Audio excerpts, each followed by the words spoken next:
അപ്പോ ഇന്നത്തെ നമ്മുടെ തീം എന്ന് പറയുന്നത് പ്രായോഗിക ജീവിതത്തിൽ എങ്ങനെ ദൈവത്തിന്റെ വിഷ്ഡം ഉപയോഗിക്കാമെന്നുള്ളതാണ്. അതിന് ഉപോത്ബലകമായിട്ട് ഞാൻ ഓൾറെഡി പറഞ്ഞതുപോലെ first Corinthians chapter 2 verse 1 to 16 ചില വാക്യങ്ങൾ മാത്രം നമ്മൾ വായിക്കും. ഇവിടെ വായിച്ചത്, and when I came to you brethren, I did not come with superiority of speech or of wisdom, proclaiming to you the testimony of God. For I determined to know nothing among you except Jesus Christ and Him crucified. And I read the next verse also for you. And I was with you in weakness and in fear and in trembling. And my message and my preaching were not in persuasive words of wisdom, but in demonstration of the Spirit and of power. Praise the Lord. So, how to apply God's wisdom in our practical life and ministry? It is very important for everyone who ministers. Number one, learn not to project our speech or wisdom above the testimony of God.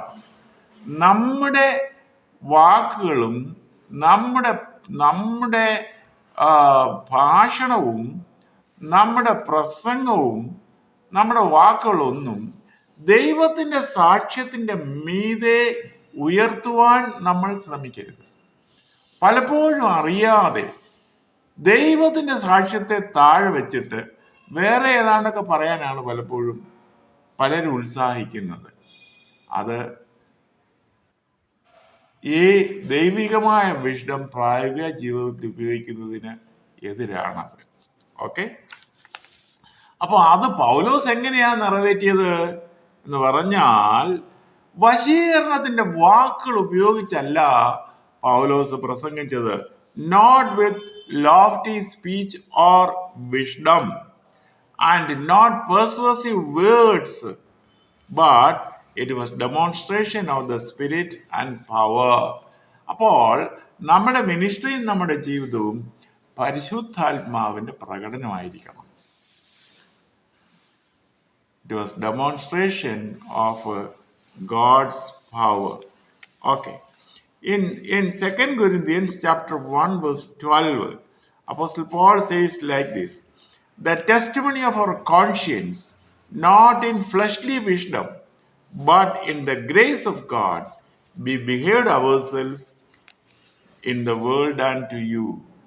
അപ്പോൾ ഞങ്ങൾ ലോകത്തിലും നിങ്ങളുടെ ഇടയിലും പെരുമാറിയത് ഞങ്ങളുടെ ജഡത്തിൻ്റെതായിട്ടുള്ള കഴിവുകൾ കാണിച്ചുകൊണ്ടല്ല, ജഡത്തിൻ്റെതായ ജ്ഞാനം കാണിച്ചുകൊണ്ടല്ല, ദൈവത്തിൻ്റെ കൃപയുടെ പ്രകടനമായിരുന്നു ഞങ്ങളുടെ ജീവിതത്തിൽ.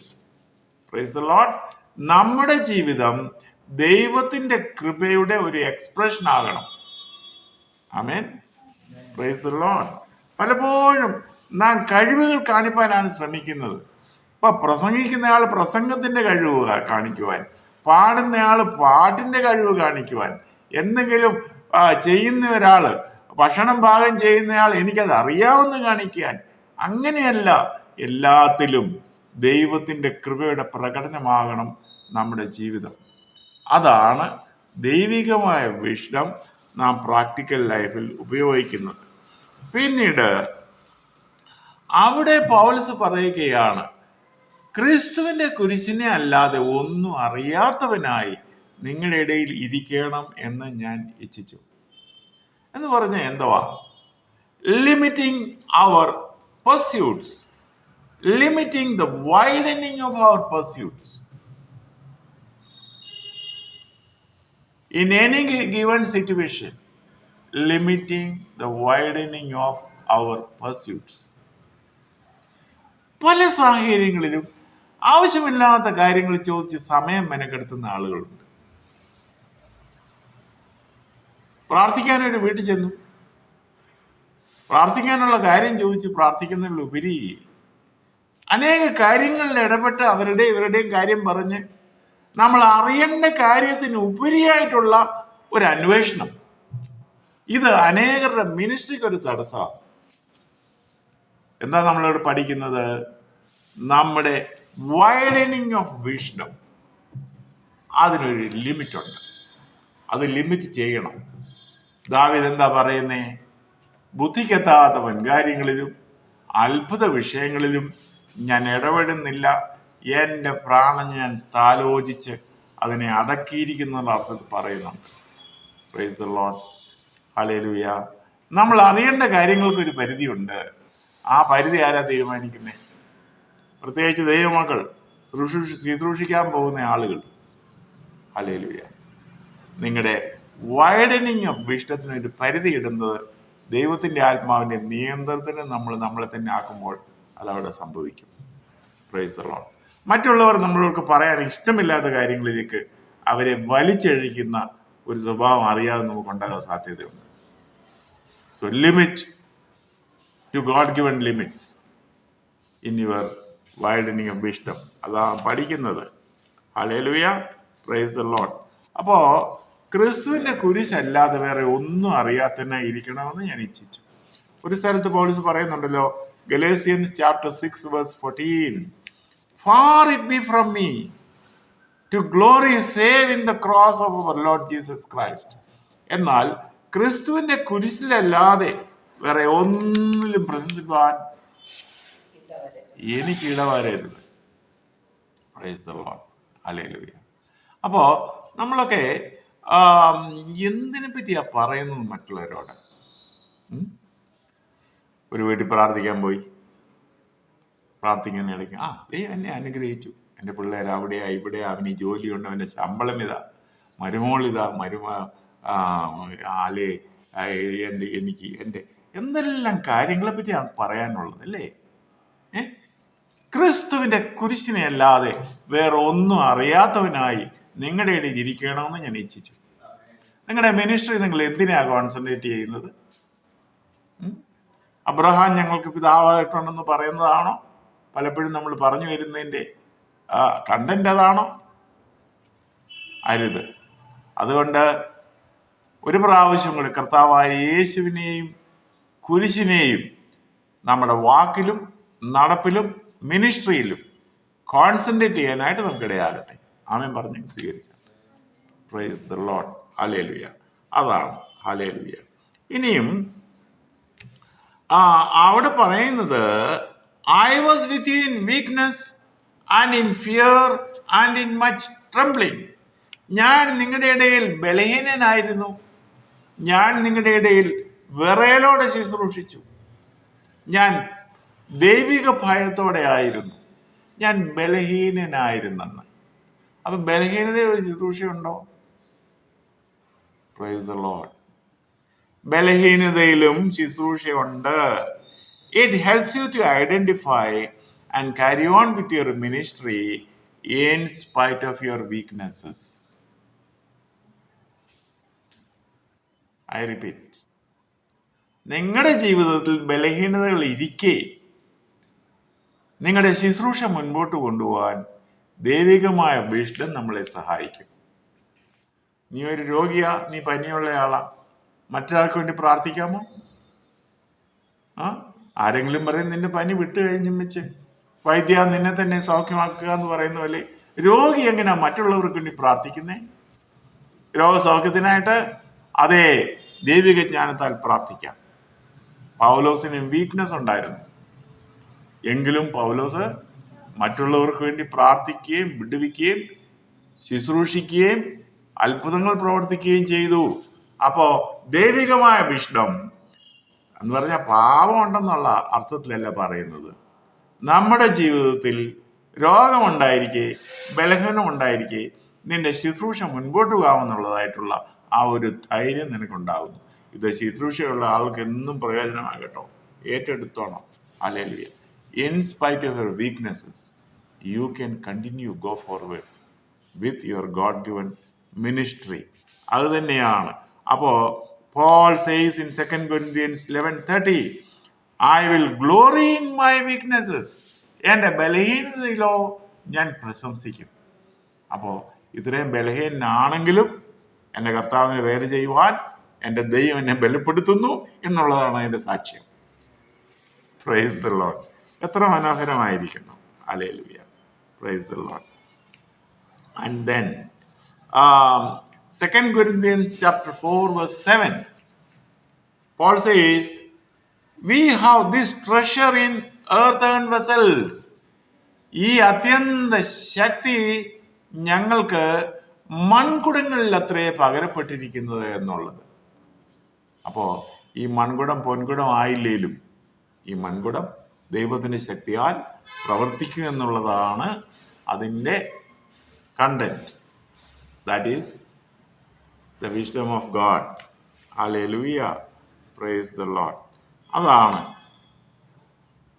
അനേകം പ്രയാസങ്ങളും കഷ്ടങ്ങളും രോഗങ്ങളും ഒരുപക്ഷെ പൗലോസിന്റെ ജീവിതത്തിൽ ഉണ്ടായിരുന്നപ്പോഴും, ബലഹീനത, മാറാത്ത ബലഹീനത ഉണ്ടായിരുന്നപ്പോഴും ദൈവം പറഞ്ഞു, എൻ്റെ കൃപ നിനക്ക് മതി, എൻ്റെ ശക്തി ബലഹീനതയിൽ തികഞ്ഞു വരുന്നു. ഹല്ലേലൂയ. അങ്ങനെ നമ്മുടെ ജീവിതത്തിൽ ബലഹീനതകൾ ഉണ്ടായാൽ ഓർക്കുക, കർത്താവിൻ്റെ കൃപ നമുക്ക് മതിയെന്ന് ഏറ്റെടുക്കാനുള്ള സമയമാണത്.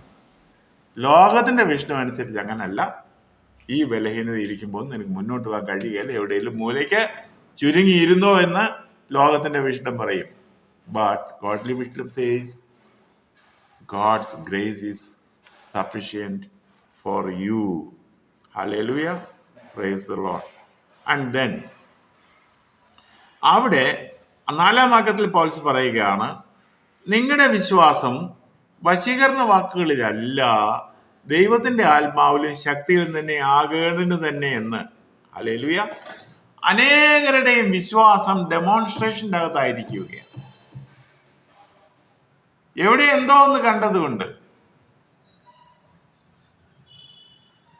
ഇപ്പോ ഒന്ന് കാണിച്ചേ ദൈവത്തിൻ്റെ കൃപ. നമ്മളൊന്നും പറയുന്ന രീതിയിലല്ല. ദൈവത്തിന് ഇഷ്ടമുള്ളപ്പോൾ ദൈവം പ്രവർത്തിക്കും. ഹല്ലേലൂയ. നമ്മുടെ വിശ്വാസം ദൈവത്തിൻ്റെ ആത്മാവിലും, അത് വിശ്വസിക്കുന്നത് പോലും ശക്തിയാണ്. Price the Lord.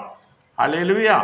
നമ്മുടെ ആ ദൈവത്തിൻ്റെ ശക്തിയാലാണ്, നമ്മൾ ദൈവത്തിൻ്റെ ശക്തിയല്ല. Price the Lord. ഏതെങ്കിലും മനുഷ്യൻ കാണിക്കുന്ന ശക്തിയല്ല. അതുകൊണ്ട് നമ്മുടെ വിശ്വാസം വശീകരണ വാക്കുകളിലല്ല. ദൈവശക്തി എന്ന് പറയുന്നത് എന്താണ്? ദൈവത്തിൻ്റെ ശക്തി. കുരിശിൽ വെളിപ്പെട്ടത് ദൈവത്തിൻ്റെ ശക്തിയാണ്. കർത്താവ് പാപികളോട് എതിര് പറയാഞ്ഞത് ദൈവത്തിൻ്റെ ശക്തിയാണ്. അപ്പോസ്തലന്മാർ രക്തസാക്ഷിത്വം വഹിച്ചത് ദൈവത്തിൻ്റെ ശക്തിയാണ്. പീഡനം സഹിക്കുന്നവർ ഹല്ലേലൂയ ഇടത്തെ ചെകിട്ടത്ത് അടിക്കുമ്പോൾ വലത്തെ കാണിക്കുന്നതും ദൈവത്തിൻ്റെ ശക്തിയാണ്. സൗഖ്യം ദൈവത്തിൻ്റെ ശക്തിയാണ്. ഇങ്ങനെ അനേക ദൈവത്തിൻ്റെ ശക്തികളുണ്ട്. ദൈവത്തിന് സ്തോത്രം. ദൈവത്തിൻ്റെ ശക്തിയുടെ പ്രകടനമാണ് പീഡനം സഹിക്കുന്നവർ അത് അനുഭവിക്കുന്നത്. ആമേൻ. ഹല്ലേലൂയ. നമ്മുടെ വിശ്വാസം ആ ദൈവശക്തിയിൽ ആശ്രയമായിരിക്കണം. ചില ആളുകൾ പറയും അത് ഉള്ളി ഭൂതശാന്തിയും രോഗശാന്തിയാണെന്ന് പറയും. അങ്ങനെയല്ല. അതുമുണ്ട്, എന്നാൽ അത് മാത്രമല്ല. ദൈവത്തിന് സ്തോത്രം. Praise the Lord. Hallelujah. 2 Peter 1:16 അത് പറയുന്നത്, for we do not follow cunningly devised fables. ഞങ്ങൾ തന്ത്രപരമായി ഉണ്ടാക്കിയ കഥകളെ ആശ്രയിച്ചല്ല ഞങ്ങളുടെ വിശ്വാസം എന്ന് പത്രോസ് അവിടെ പറയുന്നുണ്ട്. ഹല്ലേലൂയ. Praise the Lord. ഇനിയും 2-ാം അധ്യായത്തിൻ്റെ 7-ാം വാക്യം ഒരാൾ വായിച്ചാട്ട്. നമ്മൾ വായിച്ച ഭാഗത്തിൻ്റെ 2-ാം അധ്യായത്തിൻ്റെ 7-ാം വാക്യം വായിച്ചാട്ട്. ദൈവം ലോകസൃഷ്ടിക്ക് മുമ്പേ നമ്മുടെ തേജസ്സിനായി മുൻ നിയമിച്ചതും മറഞ്ഞിരുന്നതുമായ ദൈവത്തിന്റെ ജ്ഞാനമത്രേ മർമ്മമായി ഞങ്ങൾ പ്രസ്താവിക്കുന്നു. അവിടെ ദൈവം ലോകദൃഷ്ടി മുമ്പേ സൃഷ്ടിച്ചതും നമുക്ക് വേണ്ടി ഒരുക്കിയതും മറഞ്ഞിരിക്കുന്നതുമായ കാര്യങ്ങളാണ് ഞങ്ങൾ പ്രസ്താവിക്കുന്നത്. അവിടെ നാം തുടർന്ന് വായിച്ചാൽ ഇങ്ങനൊരു കാര്യം കാണാം. ദൈവം നമ്മൾക്ക് വേണ്ടി ഒരുക്കിയിരിക്കുന്ന കാര്യങ്ങളെ കാണാനുള്ള ഒരു കണ്ണ് ദൈവിക വിഷ്ണത്തിലുണ്ട്. ദൈവം നമുക്ക് വേണ്ടി ഒരുക്കിയിരിക്കുന്ന കാര്യങ്ങളെ കാണാനുള്ള കണ്ണ്. ദൈവം നമുക്ക് വേണ്ടി ഒരുക്കിയിരിക്കുന്ന കാര്യങ്ങളെ കാണാത്തത് മഹാനിർഭാഗ്യമാണ്. സ്തോത്രം.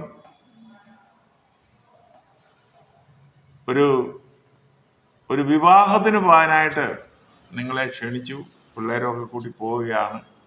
ആ വിവാഹത്തിനകത്ത് എന്തുണ്ടെന്ന് അറിയാൻ വയ്യാത്ത ഒരു കുട്ടി വഴിയിൽ നിന്നുള്ള വേണ്ടാത്ത കാര്യങ്ങളെല്ലാം വയറ് നിറച്ചുകൊണ്ട് പോയി അവിടെ പോയി കഴിക്കാൻ വയ്യാതിരിക്കുന്നത് പോലെ.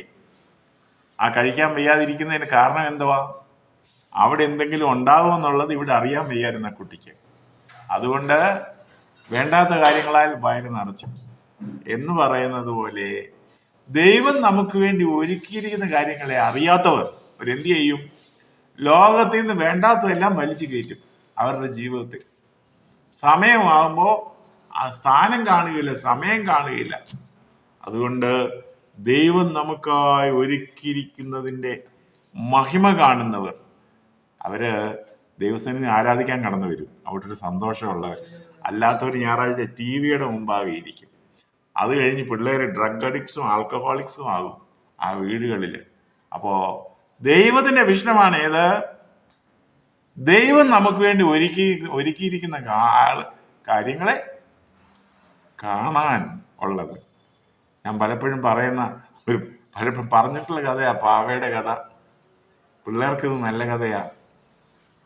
ഒരപ്പൻ ജോലിക്ക് പോയിട്ട് വന്നപ്പോൾ ആദ്യം ഒരു പാവയെ കൊണ്ടുവന്നു, അത് മോൾക്ക് കൊടുത്തു. അവിടെ ഒരു മോനുണ്ടായിരുന്നു. മോൻ വിചാരിച്ച് ഈ മോളെ മാത്രമേ അപ്പം സ്നേഹിക്കുന്നുള്ളെന്ന്. അപ്പോൾ ഇങ്ങനെ കരുതി കൂട്ടിയിരിക്കുക. അടുത്ത പ്രാവശ്യം അപ്പം വന്നപ്പോൾ നേരത്തെ പോയി പെട്ടി അങ്ങ് തുറന്നു നോക്കിയപ്പോൾ ഒരു നല്ല പാവം. ഇതും അവൾക്ക് കൊടുക്കാൻ കൊണ്ടുവന്നിരിക്കും ഞാൻ വിചാരിച്ച് പോയി ഒരു പിച്ചാത്തി എടുത്തുകൊണ്ട് വന്ന് അതങ്ങ് അറുത്ത് മുറിച്ചു. പാവം മുറിച്ച് കളഞ്ഞു. കുറച്ച് കഴിഞ്ഞ് അപ്പം വിളിച്ച്, മോനെ ഇങ്ങ് വാ, ഞാൻ മോന് വേണ്ടി ഒരു സൂത്രം കൊണ്ടുവന്നിട്ടുണ്ട്, പെട്ടിക്കകത്തുണ്ട്, കൊണ്ടുപോവാ, പെട്ടി തുറക്കാം. അവനങ്ങ് കരയാൻ തുടങ്ങി. അയ്യോ, എനിക്ക് കൊണ്ടുവന്നായിരുന്നു ആ പാവ, ഞാനത് മുറിച്ചു കളഞ്ഞു. ഞാൻ വിചാരിച്ചു അപ്പൻ ചേച്ചിക്ക് മാത്രമേ പാവ കൊണ്ടുവരുവുള്ളെന്ന്. ഒരു കൊച്ചു കഥ ഒന്ന് ഓർത്ത് നോക്കിയേ. ദൈവം നമുക്ക് വേണ്ടി എന്തോ ചെയ്യുമെന്നുള്ളത് അറിയുന്നത് അതൊരു വലിയ അറിവാണ്. Price the Lord. അത് ദൈവികമായ വിഷ്ഡം നമുക്ക് വേണ്ടി പ്രായോഗിക ജീവിതത്തിൽ നമ്മൾ അപ്ലൈ ചെയ്യുന്നവരായിരിക്കണം. അപ്പം നമ്മുടെ ജീവിതം ധന്യമാകും. What a wonderful thing it is. നമ്മളെ ജീവിതത്തിൻ്റെ ഏത് സാഹചര്യത്തിലും ഒന്ന് പ്രതീക്ഷിക്കാൻ ഒക്കുന്നത് ഈ ദൈവിക വിഷ്ഡമാണ്. യഹോവ നോക്കിക്കൊള്ളും, ദൈവം നോക്കിക്കൊള്ളും, ദൈവം കരുതിക്കൊള്ളുമെന്ന് എല്ലായ്പ്പോഴും പറയുവാൻ കഴിയുന്നത് ആ അനുഭവമാണ്. Hallelujah, praise the Lord. അപ്പോൾ പ്രൈസ് ദി ലോർഡ്. ഇനിയും ദൈവം അതിൻ്റെ 12-ാം വാക്യത്തിൽ പറയുന്നുണ്ട്. 12-ാം വാക്യം വായിച്ചാട്ടെ. 12. ലോകത്തിന്റെ ആത്മാവിനെയല്ല ദൈവം നമുക്ക് നൽകിയത്, അറിവിനായി ദൈവത്തിൽ നിന്നുള്ള ആത്മാവിനെ അത്രേ പ്രാപിച്ചത്. ദൈവത്തിൽ നിന്നുള്ള ആത്മാവിനെ അത്രേ പ്രാപിച്ചത്. അതിന്റെ 15-ാം വാക്യം, നാമോ ക്രിസ്തുവിന്റെ ആത്മാവുള്ളവരാകുന്നു. അവിടെ പറയുന്നു ദൈവത്തിലുള്ളത് എന്തെന്ന് ദൈവത്തിന്റെ ആത്മാവ് അറിയുന്നു. നാം ദൈവത്തിന്റെ ആത്മാവിനെയാണ് പ്രാപിച്ചത്. അങ്ങനെയാണെങ്കിൽ ദൈവത്തിൽ നമുക്കായി മറഞ്ഞിരിക്കുന്ന കാര്യങ്ങളെപ്പറ്റി നമുക്ക് ഒരു ഇൻഡയറക്റ്റ് അറിവുണ്ടെന്ന്. സ്തോത്രം. അപ്പോൾ സ്വർഗം അനുഭവിപ്പാൻ ഇവിടെ ഇരുന്നുകൊണ്ട് കഴിയും. ഹല്ലേലൂയ. ദൈവസാന്നിധ്യം അനുഭവിപ്പാൻ ഇവിടെ ഇരുന്നുകൊണ്ട് കഴിയും. ഇങ്ങനെ പ്രായോഗിക ജീവിതത്തിൽ ലോകത്തിന്റെ വിഷ്ണു അനുസരിച്ചല്ല, ആ പാവയെ മുറിച്ച പോലെ നമ്മൾ ആരും ആകരുത്. സ്തോത്രം. ഒരു ഊണിന് വേണ്ടി, പായസത്തിന് വേണ്ടി ജ്യേഷ്ഠാവകാശം വിറ്റുകളഞ്ഞ ഏശാവ്, അവന് ദൈവത്തിന്റെ ഒന്നും പ്രതീക്ഷിക്കാനില്ലായിരുന്നു, അല്ലേ? അവനൊരു വലിയ ലോകം, ദൈവത്തിന്റെ ആ ഒരു തുടർച്ച അവന് നഷ്ടപ്പെട്ടു. സ്തോത്രം. ഈ ഒരു അഭക്തി നമ്മുടെ ജീവിതത്തിൽ ഉണ്ടായിരിക്കാതെ, don't walk by the worldly wisdom, walk by the wisdom of God. May God bless you with this word.